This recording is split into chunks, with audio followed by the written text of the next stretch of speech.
Okay guys, welcome back once again. Got the Dragon here, the Dragon Worx.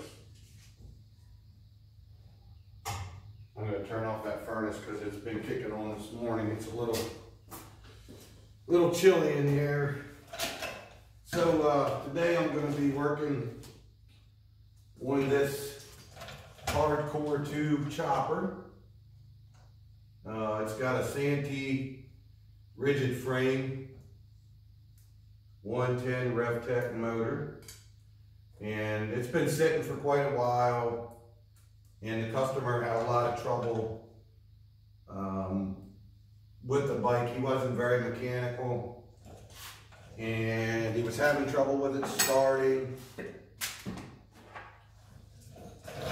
and a whole bunch of other different stuff, and he kept taking it to different shops, and they were basically just screwing him over and taking his money and what have you. And the gentleman's a good customer of mine, and he finally just got sick and tired of being screwed around and decided that he was just going to have to let the bike go. And he just couldn't keep up with the maintenance on it, and he wasn't, you know, a mechanic and what have you, so he couldn't do the work himself. And by the time he met me, he was already over it, and he had bought a shovelhead Harley that I'm working on, and he's just going to keep that as his everyday bike. So anyway, it's been sitting a lot. It's got old gas in it and everything, and we're kind of doing a little bit of a rescue. There's a lot more that just fell. A bunch of spacers on it. Basically, we're doing a rescue on this chopper.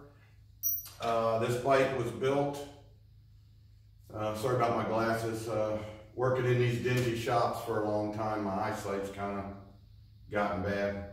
Either that or it's just because I'm old.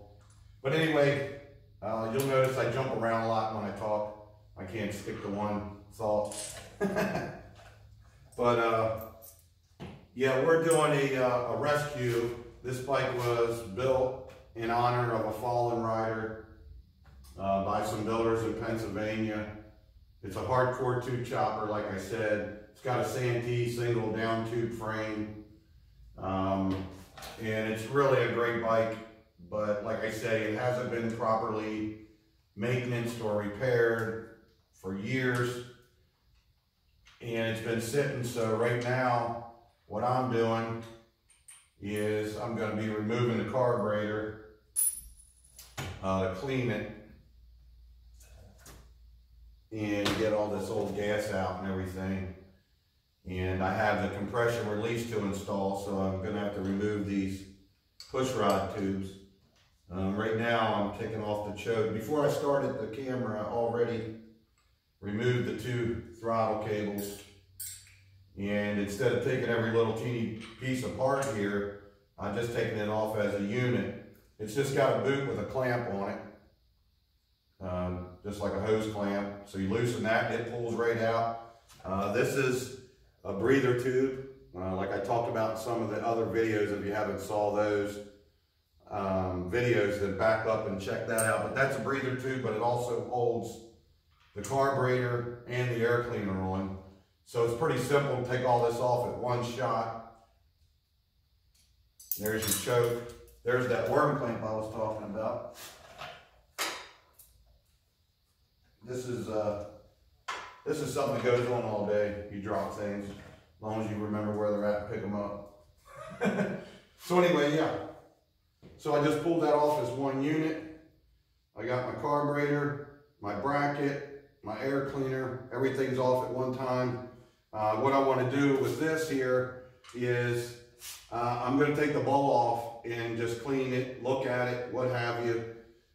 Basically what happened here was this thing probably had a Mikuni flat slide racing carburetor on it, and the gentleman was having trouble with the way it ran and start. So this sneaky mechanic in Charlestown, West Virginia, told him that the carburetor that he had on it was too big for the engine, or he made up some story, and he gave him this, what looks to be a generic CV carburetor, and then kept his old carburetor and put it on his own bike. So anyway, apparently this thing runs with this carburetor. We're going to find out because I'm going to give it a good cleaning. I'm going to flush all the old fuel out. I'm going to install the compression release and put the new battery in it. And then we're going to fire this puppy up or let it run a little bit, stir up all that old oil. And then I'll be draining that oil, putting new oil in it. And then if everything's running right, that's great. If not, then I'm going to tune it, get it running right. I know it's going to have a couple rocker box leaks because I already saw evidence of that. There was oil all underneath, so I got a couple leaks to tend with. I don't know if we're going to actually fix them or if we'll just reduce the price and sell it accordingly at that time. But I am going to detail it, go over the bike, make sure it's safe, the brakes are working good, get this fuel system cleaned up. And I'm going to try to fire this bike up either today or tomorrow. And I kind of said at the beginning of the week, this is Wednesday, and I kind of said at the beginning of the week that I wanted to have 4 bikes started this week. And right now I'm on number 4. So I did the 78 Honda Gold Wing. I did that at the beginning of the week. I did that GSXR that's had all that trouble. You've been following along with that one. And yesterday I did the KZ650, so that's number 3. This is number 4, and it's only Wednesday. So, all right, stay tuned. I'll show you a little bit of the carb cleaning, a little bit of what's going on, but really stay tuned for when you get to hear this thing pop off for the first time and run. I've never even heard it run, so I got to get busy on this and get this thing up and running. Dragon says, peace out.